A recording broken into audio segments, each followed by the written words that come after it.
My name is Nadia. I am 27 years old.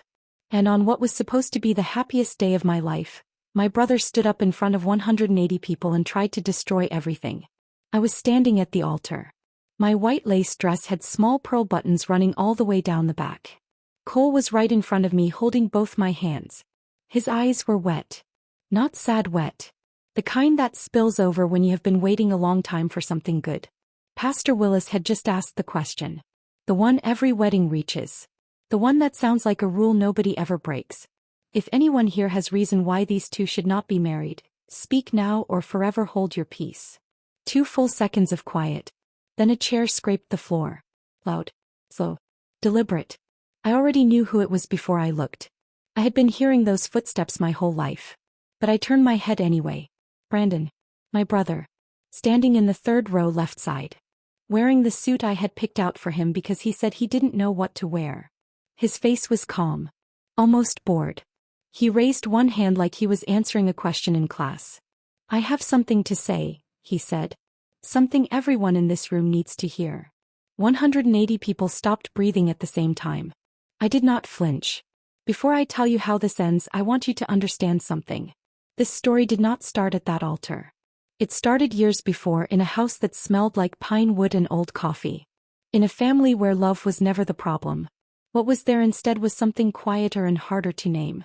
But first, if any part of what I just said already hit you somewhere familiar, please subscribe. And tell me in the comments where you are watching from.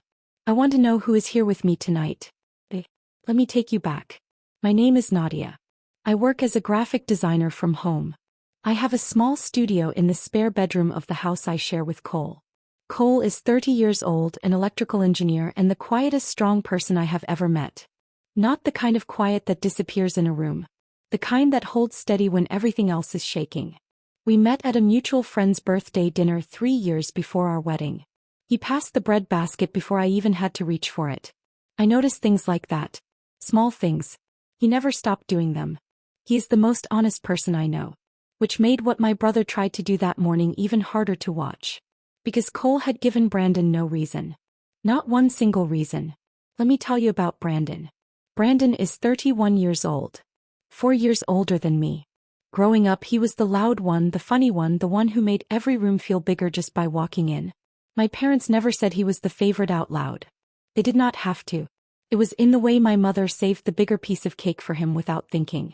It was in the way my father talked about Brandon's football trophies to every neighbor, but mentioned my art scholarship to almost no one. I am not saying this to be cruel. I am saying it because it is true. Brandon and I were close when we were children. We used to build blanket forts in the living room and eat cereal on Saturday mornings with the cartoons on low. I remember those mornings as some of the happiest of my life. Simple, unhurried, real. But children grow up. And some of them grow into people who start measuring what they have against what others have. Brandon became one of those people slowly. So slowly that I almost did not see it until it was too late. He was never mean to my face. He was worse than that. He was warm to my face and different when no one was watching. He told people he was proud of me and said something different behind closed doors. I know that now. I did not know it then. My father, Frank, was diagnosed with kidney failure 12 months before my wedding. He was 61 years old. Strong for most of his life. The kind of man who fixed broken things himself and never asked for help unless a problem was truly beyond him. Kidney failure did not care about any of that. It moved through his body quietly the way serious things often do. I drove to my parents' house the weekend after the diagnosis. We sat on the back porch, my father and I. He had a mug of decaf coffee, the only kind the doctors allowed now. He looked smaller than I remembered. Not thin exactly. Just quieter in his body, like some of the noise had gone out of him. We talked about the house. The family house. A 3-bedroom on Carver Street with a wide front porch and a cherry tree in the backyard that bloomed every April whether anyone asked it to or not. He had bought it in 1989 with cash he had saved for 11 years. I have been thinking, he said, about what happens to things when I am gone. I told him not to talk like that. He smiled. Not the kind of smile that meant he agreed. The kind that meant he had already made up his mind and was just waiting for the right moment to say so clearly. I should have asked more questions that afternoon. My father passed 8 months before my wedding. It was a Thursday morning. I was at home when the call came. Cole drove me to the hospital without being asked and sat in the hallway for 4 hours while I was inside saying goodbye. The will was read 2 weeks later in a small office downtown. My mother sat on my left. Brandon sat on my right. The attorney was a careful man named Mr. Gould who read everything in a flat, even voice like a grocery list. Dad's savings were divided 3 equal ways. Between Mom, Brandon, and me. The house on Carver Street was left solely to me. The room went still. I had not known. Not directly. But I thought back to that afternoon on the back porch and I understood. He had watched me drive 2 hours every weekend during his treatments. He had watched Brandon cancel visit after visit with different reasons. He had made his decision quietly the way he did everything important. Mom reached over and squeezed my hand. Her grip was firm and steady. Brandon did not move. He stared at the paper in front of him for a long time. When he finally looked up, his face was blank in the way faces go blank when someone is working very hard to control what they are feeling. I noticed it. I told myself it was grief. I was wrong. We walked to the parking lot after the will reading. The sky was low and gray. Brandon moved fast. I caught up with him near his car. Brandon, can we talk about this? He turned around slowly. And that was the first time I saw it clearly. The thing living underneath the calm. His jaw was tight. His eyes were flat and dry. Talk about what? He said. The house. I know this feels unfair. I understand why. Do you? He almost laughed. You know what that house is worth?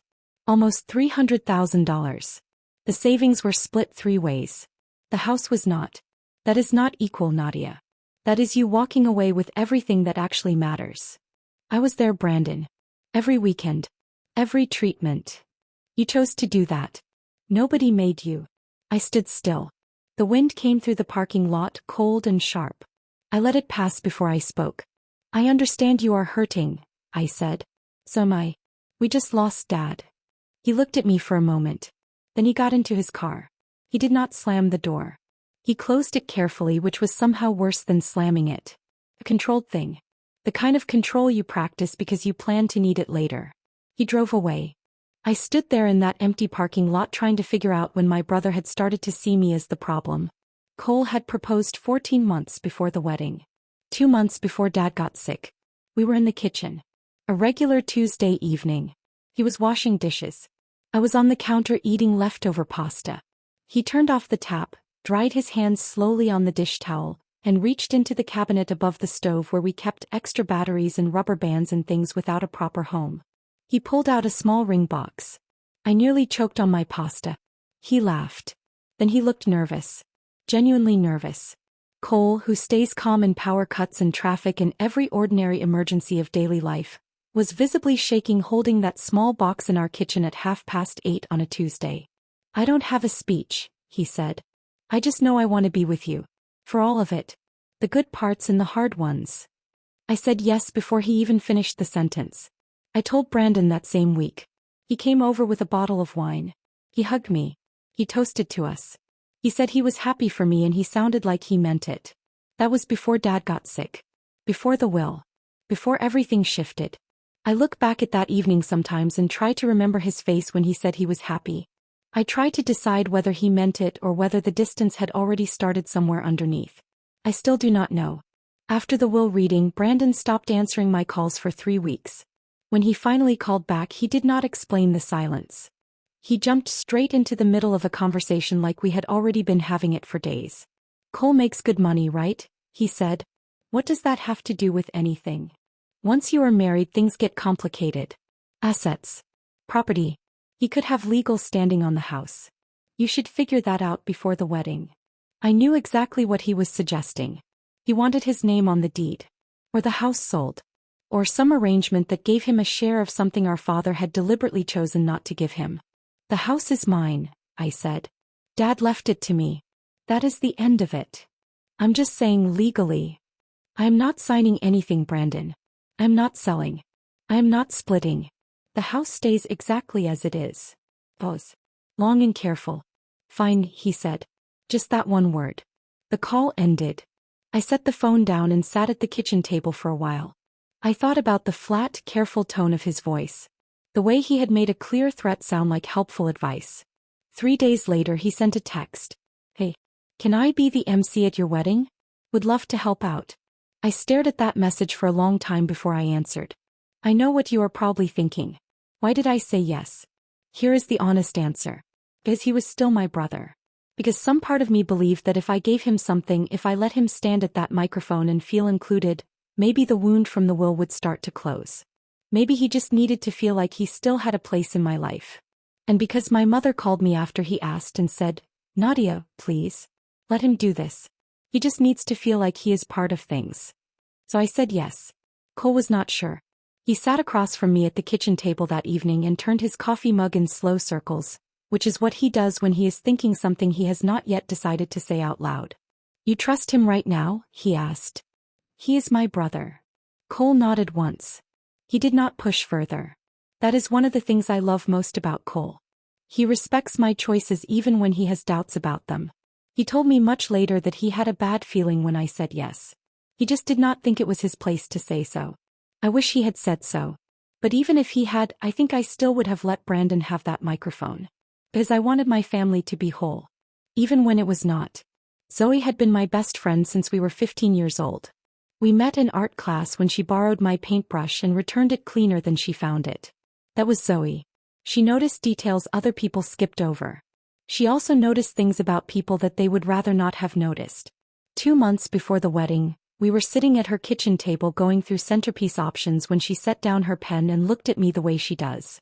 No softening. No gentle warm-up. Straight to the point. I don't like the Brandon situation, she said. He has calmed down. Has he calmed down or has he just gotten quiet about it? I did not answer. Those are different things, Nadia. Quiet doesn't mean finished. I picked up the pen and pointed at the centerpiece chart to move things along. But before we moved on, she said one more thing. If he does something at this wedding, I'm not saying he will, but if he does, I need you to promise me something. Don't fall apart. Whatever he does or says, you stay on your feet. You stay steady. You don't give him the reaction he is counting on. I promised her. Looking back now, that promise turned out to be the most important thing I carried into that church. More than my dress. More than my vows. More important than almost anything else. I kept it. Cole's best friend from college was a man named Miles. 32 years old, soft-spoken, and the kind of person who noticed light the way other people notice weather. He had been a wedding photographer for 6 years. He shot every frame like it mattered because to him it did. When we asked him to photograph the wedding, he said yes without hesitating. He also said he liked to arrive at the venue a day early to test the lighting and map out his angles. He said the difference between a good photograph and a great one was always preparation. We were glad to have someone like that. Miles arrived the afternoon before the wedding with 2 large camera bags and a laptop tucked under his arm. He walked the venue slowly, measuring light from different angles, checking how shadows fell at different times of day. He set a small camera on a tripod near the corner of the reception hall to test a wide shot he wanted to capture during the first dance. He was the kind of person nobody paid much attention to in a crowd. Not because he was invisible. Because he was so calm and quiet in the background that people forgot he was there. They forgot he was watching. They forgot he was recording. That turned out to matter more than anyone could have predicted. More than Miles himself understood yet. The rehearsal dinner was held the evening before the wedding at a restaurant called the Birch Room. Wooden ceilings, warm orange lighting, round tables with white cloths. About 40 people. Close family, the wedding party, and a few others. Brandon arrived early. That was the first thing that surprised me. Brandon was never early for anything. He had shown up 20 minutes late to his own birthday dinner last year. But that evening he was already there when Cole and I arrived, standing near the bar laughing with my uncle like they were old friends. He came over and hugged me. Long, warm. Real feeling. He shook Cole's hand and clapped him on the shoulder. Big day tomorrow, he said, smiling. Big day tomorrow, Cole agreed. Brandon was cheerful the whole evening. He made toasts. He made people laugh. At one point he pulled my mother onto the small dance floor during the background music, and she lit up like a lamp being switched on. She had not looked that happy in months. Zoe leaned over to me and whispered, "He is either a completely changed person or he is performing." I watched him for the rest of the evening. The laughter. The handshakes. The way he remembered to ask Cole's mother about her garden, as if he had been storing that detail for later. It was all too smooth. Too practiced. Something was coming. I felt it without being able to name it. Miles spent the rehearsal dinner moving quietly around the room. He was not eating. He was working. Testing angles, adjusting settings, watching how the light changed near the windows as the evening went on. At some point he placed his camera on a windowsill at the far end of the hallway outside the private dining room. He was testing a low-light setting, checking how the lens handled movement in dim spaces. He pressed record, then walked back toward the main room to catch the toasts. He forgot about the camera for about 22 minutes. When he came back to retrieve it, the recording was still running. He reached for it and then stopped. Something on the small preview screen caught his eye. 2 figures in the hallway. Partially in frame. He leaned closer. He recognized one of them right away. Brandon. The other was a woman he had not seen before. She had brown hair and had sat quietly at the far end of the dinner table all evening, barely speaking to anyone. Her name was Amber. She had come as Brandon's guest. Miles put in his earbuds and listened to the clip once. Then he watched the whole thing again from the beginning. His face, he told me later, went completely cold. He stood alone in that hallway for a moment. Then he picked up the camera and walked quickly to find somewhere private to sit down and think clearly. Miles did not sleep well that night. He sat in his hotel room with his laptop open on the small desk, playing the footage back 2 more times. Then a third. Each time he watched it, the cold feeling in his chest did not move. It just settled deeper. In the video, Brandon and Amber were standing close together in the hallway. Brandon had a phone in his hand. Amber had one too. They were both looking at the screens. Brandon typed something, then they switched phones. He looked at what was on Amber's phone and nodded. He said something and they both smiled quietly. The audio was not perfect. But Miles had good equipment. He could make out fragments clearly enough. He heard Amber's voice say, "Does it look real enough?" He heard Brandon say, "Real enough. Nobody is going to question it during the ceremony." Then Brandon slipped the phone into his jacket pocket. Miles stared at his laptop screen for a long time. He tried calling Cole just after midnight. No answer. He tried again at 6 in the morning. Still nothing. Cole had turned his phone off the night before, something he did to stay present and calm before big days. Miles got dressed. He packed his bags. He drove to the wedding venue. He had one job before the ceremony started. He needed to find someone who could hear what he had captured and decide what to do with it. I woke up at 6:15 on the morning of my wedding. The room was quiet. Thin gray light was coming through the gap in the curtains. I lay still for a moment, just letting the day register. Today I was getting married. Today, after everything the past 8 months had carried, something good was finally arriving. Zoe was in the armchair by the window, already awake, holding a cup of coffee she had made in the room's small kettle. She looked up when she heard me move. "Morning," she said. "Morning. How do you feel?"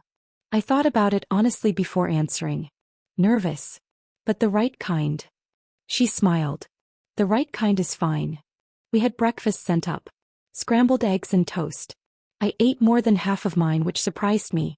Zoe did my hair while I sat at the small vanity mirror, and we talked about everything except the wedding. Sometimes you need to discuss ordinary things to stay calm. We talked about a show we were both watching. We talked about the coffee being too weak. Small steady talk. At some point I glanced at my phone and saw a missed call from Miles. I figured it was something about the day's schedule or a timing question about when to start shooting. I planned to call him back after I finished getting dressed.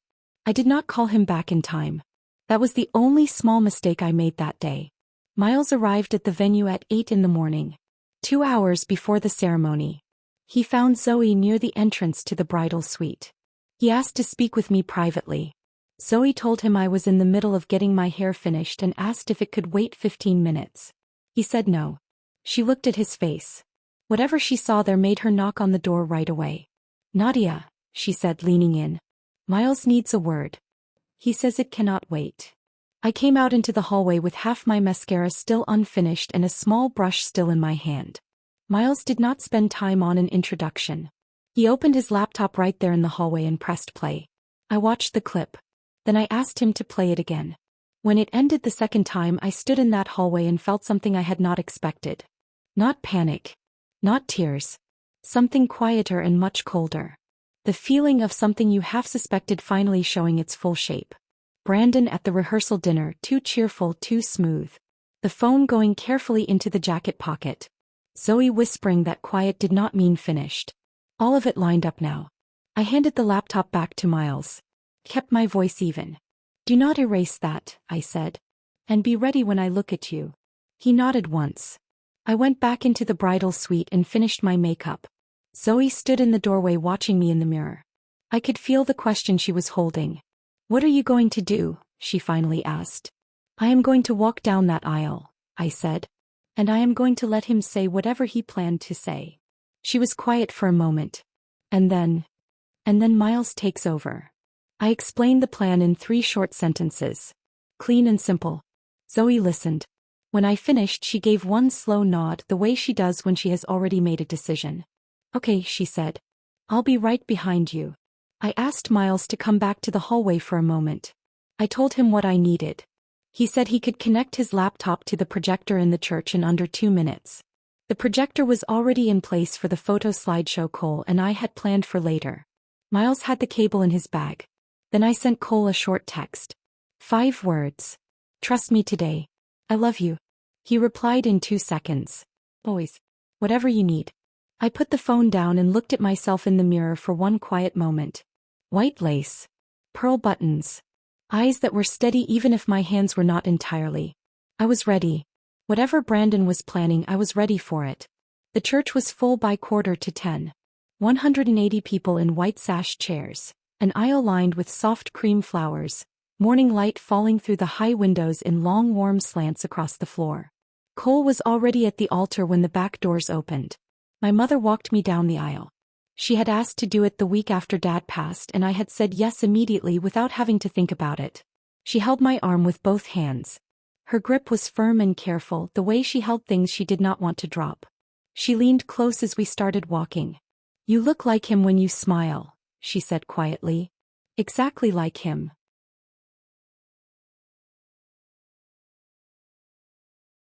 I kept my eyes on Cole.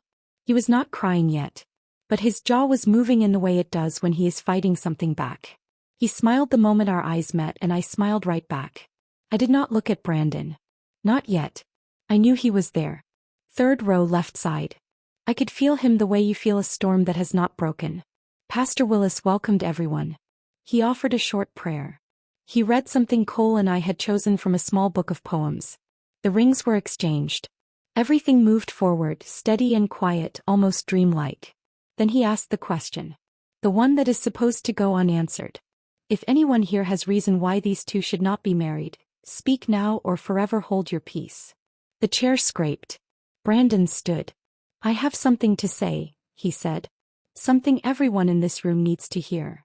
He reached into his jacket pocket and pulled out his phone. He held it up carefully, like a man presenting evidence he had been planning to show for a long time. My name is Brandon. I am Nadia's older brother. And I love my sister. He paused. He looked at me directly. That is why I cannot let this wedding go forward without saying this. He walked toward the front of the church. Pastor Willis stepped to one side, uncertain. Brandon turned to face the room.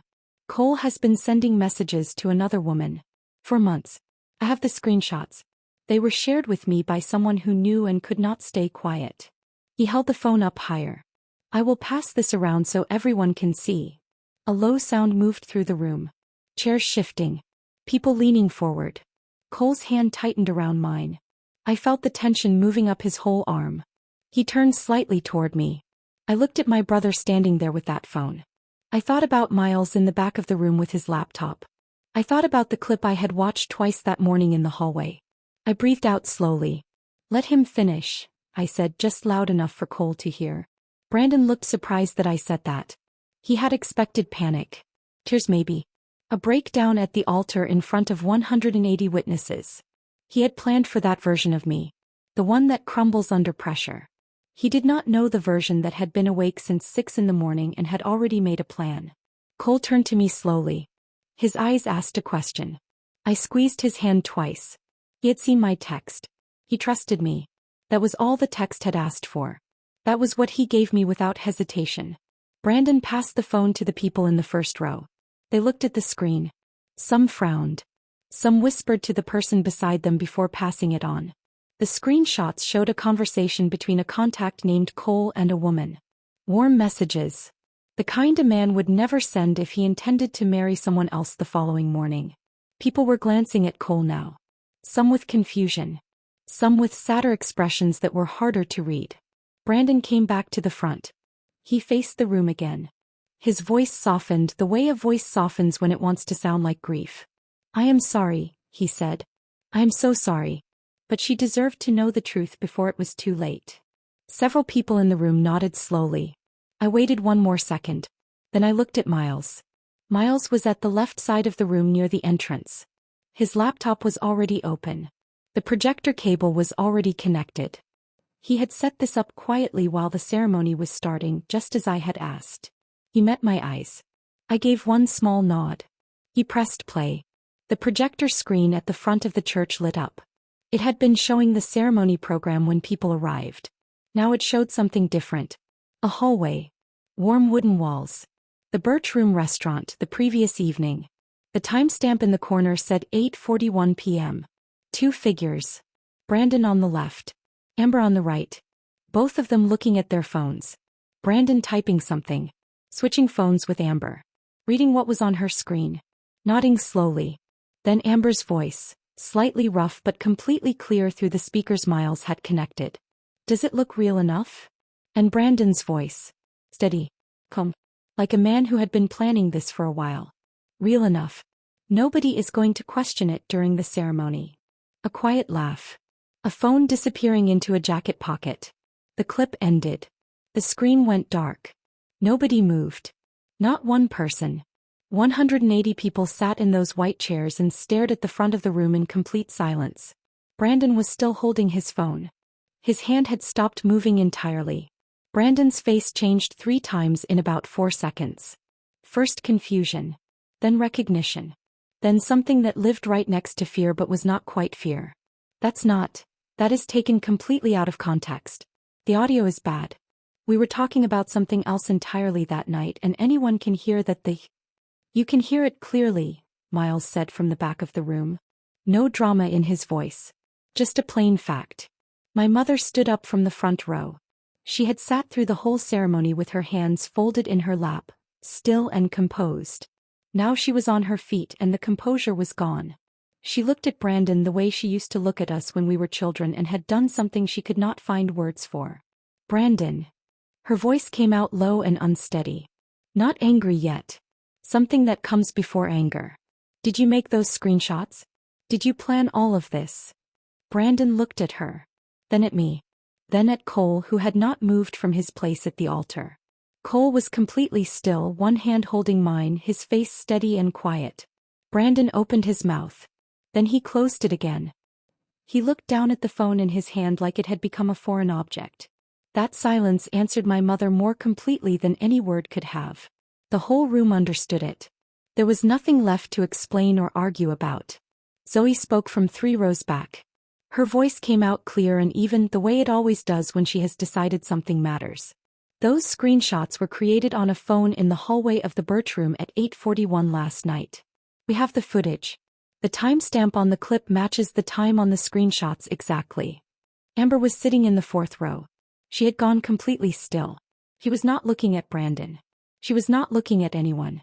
Someone near the back said something I could not make out. Then another voice. Then a low wave of sound moved through the whole room, the kind that comes when people are adjusting to a truth they were not expecting to hear. Brandon finally spoke. "Nadia, He stopped. He tried again. "You were going to get married and spend your whole life in that house and I would never have." "Say it clearly," I said. My voice was calm. He looked at me. "Say the real reason. In front of everyone here." A long pause. His shoulders dropped. Not from giving up exactly. From the weight of something that had been sitting on him for 8 months finally being lifted out into the open where everyone could see it. "The house," he said quietly. "I just wanted what was fair." The room held that sentence. So did I. Pastor Willis stepped forward. He placed a firm, steady hand on Brandon's shoulder and spoke to him quietly for a moment. I could not hear the words. But Brandon nodded twice slowly. Then he walked to the end of the row and sat down. He put his face in his hands. Not performing. Just done. Amber gathered her bag from under the seat and walked out through the side door without looking at anyone. Nobody stopped her. Nobody called after her. The room was quiet for a long moment. Then Pastor Willis turned back to face Cole and me. He had the steady expression of someone who has been doing this work for many years and understands that people are complicated and that rooms can recover from almost anything if someone is willing to move them forward. "Shall we continue?" he asked. Cole turned to me. His eyes were asking the same question but softer. "Just for me." I looked at the room. 179 faces turned toward me. My mother still standing, tears moving quietly down her face.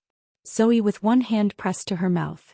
Miles at the back of the room, laptop closed, camera back in his hands where it belonged. And Cole, right in front of me, steady the way he had been from the very beginning. "Yes," I said. "Let's continue." Cole smiled. A real smile. The kind that comes from somewhere deeper than the moment. And we got married.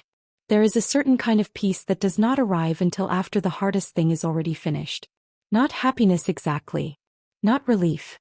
Something quieter than both. The feeling of having held a line and not moved from it no matter what came. Cole and I said our vows. The real ones. The ones we had written ourselves at the kitchen table on an ordinary Wednesday 3 weeks before the wedding. Nobody replaced them. Nobody touched them. We stood at that altar and said them to each other, and they meant everything they were meant to mean. The reception was warm and loud and full. My mother danced. Zoe gave a toast that made half the room cry in the good way. Miles captured all of it. Brandon left before the reception started. I did not stop him. I did not follow him. That conversation would come later when there was room for it to be honest and not just painful. That is still something I am working toward. Not because I owe him that conversation. Because I owe it to myself not to carry the silence forever. The house on Carver Street is still mine. My father chose me for a reason that had nothing to do with favoritism and everything to do with presence. I understand that now more clearly than I ever have. Here is what I want you to take from this. Staying steady when everything is shaking is not weakness. It is the hardest kind of strength there is. And it is worth building.